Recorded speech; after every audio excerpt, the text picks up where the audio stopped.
Hello everyone, আমার নতুন একটা ভিডিওতে তোমাদের অনেক অনেক স্বাগত। গত ভিডিওতে তোমাদের দেখিয়েছিলাম লন্ডনে আমাদের প্রথম দিনের ঘোরাঘুরি। আজ শুরু করছি আমরা দ্বিতীয় দিন কি করলাম। তো প্রথমেই শুরু করলাম আইকনিক লন্ডন আই দিয়ে।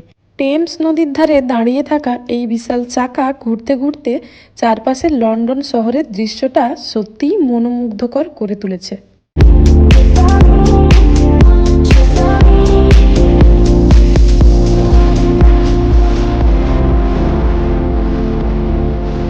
এরপর আমরা উঠলাম রিভার ক্রুজে। আগের দিনের তুলনায় আজকের দিনের ওয়েদারটা ছিল আরো বেশি সুন্দর, আর তার সাথে সাথে ঠান্ডাটাও যেন আরো বেশি ছিল।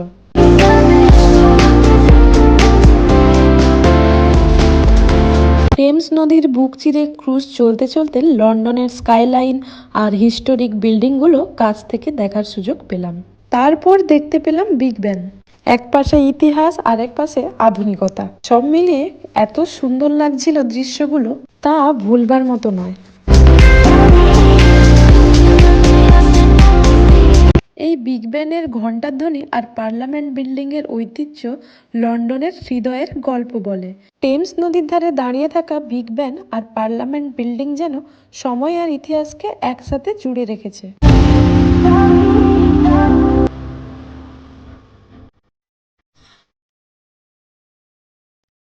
ক্রুজ থেকে আবারও চোখে পড়ল লন্ডন আই। আর এত সুন্দর লাগছিল, মনে হচ্ছিল পুরো লন্ডন শহরটা এক নজরে দেখে নিচ্ছি।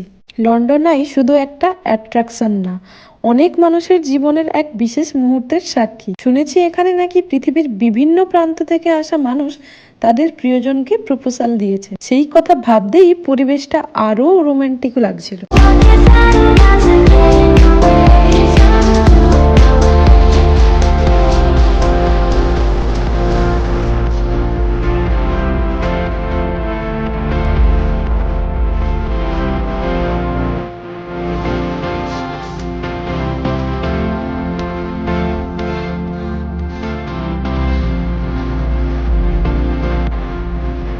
ক্রুজ চলতে চলতেই সামনে পড়লো টাওয়ার ব্রিজ। এই ব্রিজটা দেখলেই বোঝা যায় লন্ডন কেন এত ফেমাস। নীল সাদা রঙের এই ব্রিজ, তার নিচ দিয়ে বয়ে চলা টেমস নদী, সব মিলিয়ে মিশিয়ে একেবারে পোস্ট কার্ডের মতো লাগছিল। টেমস নদীর ওপর টাওয়ার ব্রিজের দৃশ্যগুলো দেখতে সত্যি মনটা খুশিতে ভরে যাচ্ছিল।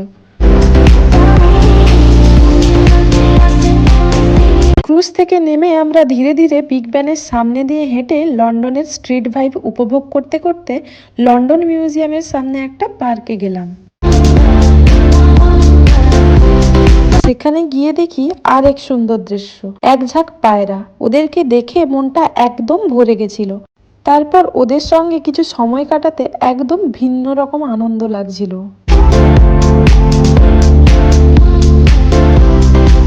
আমার হাজবেন্ড কেক খেতে খেতে ওদেরকে খাবার দিচ্ছিল, আর ওরা খাবারগুলো টুকটুক করে খাচ্ছিল। ছোট ছোট এই মুহূর্তগুলো একদম জাদুর মতো লাগছিল। আর তার সাথে সাথে বেড়ে যাচ্ছিল ঠান্ডা। সূর্যের আলো তখন ধীরে ধীরে নরম হয়ে এসেছিল। তারপর আমরা লন্ডন স্ট্রিটে আরো কিছুক্ষণ ঘোরাঘুরি খাওয়া দাওয়া করে রওনা দিলাম বাড়ির দিকে। চোখের সামনে ভাসছিল সারাদিনের মুহূর্তগুলি, মনে রইল অসংখ্য সুন্দর স্মৃতি আর মন ভরা শান্তি।